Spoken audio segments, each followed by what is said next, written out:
Bonjour, aujourd'hui pour ce deuxième épisode des podcasts Les Voix du droit, j'ai le plaisir d'accueillir Morgane Day. Bonjour Morgane. Bonjour. Alors Morgane, vous êtes aujourd'hui assistante juridique, mais en 2021, vous avez décidé de complètement changer de métier. Qu'est-ce qui s'est passé? Racontez-nous. Il s'est passé, j'étais dans le commerce, je ne m'épanouissais plus. J'avais besoin de changer, je m'ennuyais et j'avais le sentiment profond que ce que je faisais à l'époque, c'était plus ce que je voulais. Donc, je me suis complètement remise en question. Toute seule ou vous avez été aidée? J'ai été aidée par une amie qui travaille dans le droit et qui m'a légèrement quand même aiguillée sur ce métier, qui m'a dit écoute, je te verrai bien là-dedans, renseigne-toi, ça peut bien te correspondre. Et donc comme une personne lambda, j'ai cliqué sur internet, assistante juridique, formation Bordeaux. Je suis tombée sur le site internet de l'IJA. Et après, les choses se sont faites au fur et à mesure. On a très vite eu des échanges ensemble, et j'ai décidé de me lancer. Vous aviez quel âge, Morgane? C'est un petit peu indiscret. Je sais bien qu'on ne demande jamais son âge à une femme, mais ça m'intéresse. 34 ans. 34 ans, c'est très jeune. C'est très jeune, mais j'ai commencé à travailler, j'avais 19 ans. J'avais déjà 2 enfants, et heureusement qu'ils étaient un peu grands quand même pour me lancer dans cette aventure-là. Parce que ça, j'imagine. C'est un gros challenge, mais je pense que quand on veut, on peut. Il faut juste se donner les moyens et aussi écouter ce qu'on a vraiment envie de faire et essayer de se poser pour savoir dans quelle voie se diriger et être bien aiguillé dès le départ. Et est-ce que vous avez été soutenue par votre entourage? Oui, c'est essentiel.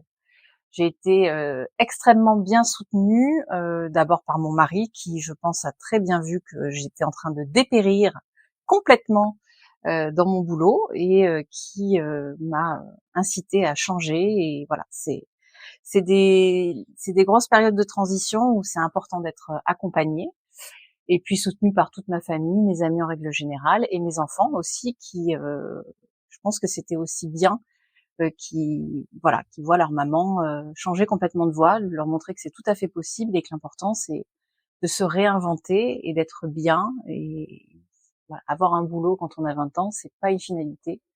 On peut changer et on peut y arriver. On parle souvent de la charge mentale des femmes. C'est vrai que c'est pas simple d'avoir un métier, d'élever ses enfants, et a fortiori, c'est peut-être encore plus compliqué de sortir de cette routine que l'on a créée, dans laquelle on trouve un certain confort, somme toute, pour se lancer dans une aventure complètement différente. Donc ça demande sûrement du courage. Est-ce que le droit vous a fait peur? Parce que je crois que beaucoup de personnes pensent que pour travailler dans le juridique, il faut forcément passer par la fac de droit. Vous vous êtes pas dit ça va être trop compliqué, trop dur, inaccessible?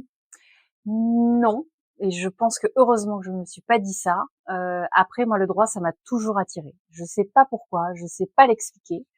Je suis un peu, j'aime le cadre, j'aime les règles, j'aime que les choses soient bien établies, donc ça me correspond. Mais je me suis pas dit, je vais pas y arriver, c'est impossible. Alors, les premiers cours, si. Les premiers cours, quand j'ai lu les cours, je me suis dit, ouh là là, ça va être compliqué. Et c'est vrai que les premiers jours où j'ai donc commencé à regarder les cours, j'étais mais exténuée le soir. Je m'endormais à 20h parce que effectivement, le cerveau il perd l'habitude. Après, on est dans une routine. On va au travail, on connaît ce qu'on a à faire, on peut ouvrir son ordi les yeux fermés, et c'est vrai que ça nécessite un gros travail. Il faut remettre le cerveau en mode apprentissage. Exactement. Mais ça vient vite. Ça vient vite. Et alors aujourd'hui, vous êtes assistante juridique dans un cabinet d'avocats, c'est bien ça? Oui. Vous nous expliquez un petit peu ce que vous faites, ce que vous aimez? Alors c'est le destin, c'est incroyable, puisque quand j'ai décidé de changer de voie professionnelle, je travaillais dans une entreprise, je n'étais pas, ça allait pas. Je voulais partir de cette entreprise, et bien avant de m'intéresser à l'IJA, à cette reconversion, j'ai consulté une avocate qui m'a aiguillée, qui qui a su m'expliquer comment essayer de me sortir de cette situation-là. Et à la fin de l'entretien, je sais pas pourquoi, elle m'a demandé, parce que donc je lui ai expliqué que je voulais changer de voie professionnelle. Elle m'a demandé, bon, mais alors du coup après vous allez faire quoi?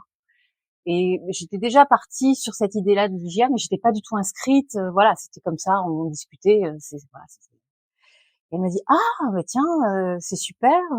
Bah écoutez, si jamais vous allez sur cette voie-là, et que vous avez un stage à effectuer, bah appelez-moi, parce que pourquoi pas, moi, on a de la place pour une stagiaire. Et c'est resté dans un petit coin de ma tête. Je me suis inscrite dans la formation et très vite on a eu les dates de stage, voilà, pour une manière à ce qu'on puisse s'organiser. Et donc j'ai recontacté cette avocate et elle m'a donc prise en stage dans son entreprise. Et à la fin du stage, elle m'a embauchée en CDI. Voilà. Incroyable. Incroyable. Toutes les planètes se sont alignées. Toutes les planètes se sont alignées. Ouais, exactement. Comme quoi vous aviez pris la bonne décision. Tout à fait. Et rencontrer les bonnes personnes. C'est quand même bien super important. Bien, bravo Morgane, et merci d'avoir partagé avec nous cette expérience et ce beau parcours. Merci Bénédicte. Merci à vous de nous avoir écoutés, et puis moi on se retrouve très vite pour un 3e épisode. À bientôt.